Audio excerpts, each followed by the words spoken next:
Welcome back to Wednesday's workshop. Today I'm going to talk about something that I use in my pieces very frequently. How to use molding paste with a stencil to create a 3D object which you can then paste onto your art piece.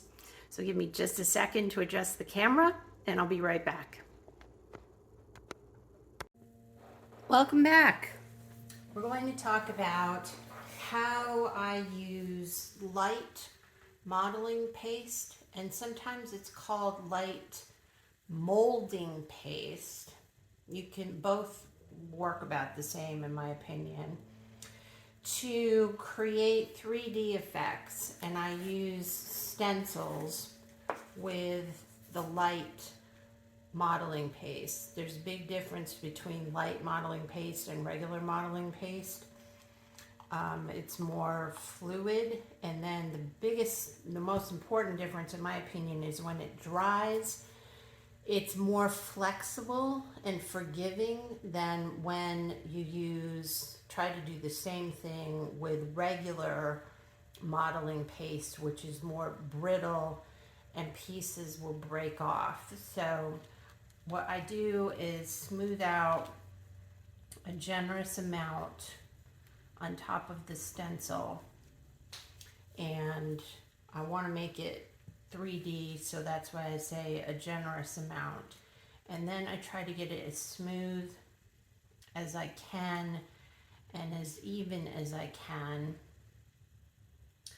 And once I feel like I've done that, then I just go ahead and pull the stencil up carefully.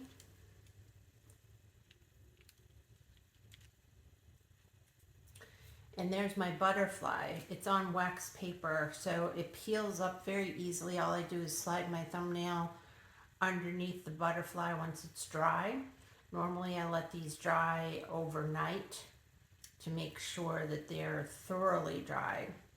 And then in next week's video, I'll show you how I make papers with a jelly plate. And then it's normally those papers that I've made that I then paste on top of whatever stencil I've used to make a creation, whether it be some kind of flying creature like a butterfly or dragonfly, or some kind of flower.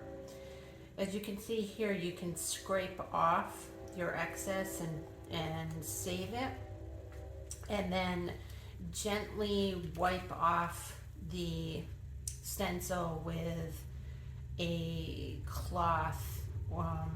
You could also use like a wet paper towel, but you need to be gentle so that you don't end up bending or breaking any of the parts of the stencil. All right, I hope that helps with your creativity. I will be back in a moment to show you what one looks like dry. I wanted to give you a view of this whole painting first. This is actually pottery. It was made by Jody Lynn Pottery. Check out her work, it's amazing. So this was a collaboration I did with her. And this is a 3D dragonfly and butterfly that I did with that technique that I just showed you with the light modeling paste. I'm going to zoom in. Give me just 1 second. So this dragonfly was done with a dragonfly stencil. I let it harden, and then I put papers that I had created using a jelly plate, which I'll cover next week, and I glued those down using matte medium. Then I took the dictionary definition for the word world, since the quote is, "I'm fairly certain that given a cape and a nice tiara, I could save the world." So the body is the dictionary definition for world, and the butterfly that I showed you previously had the dictionary definition for the word save. I love this piece. It's one of my favorites. I hope that you love creating these 3D elements. I'm sure that they will add a lot to your creative journey. Talk to you next week. Bye-bye.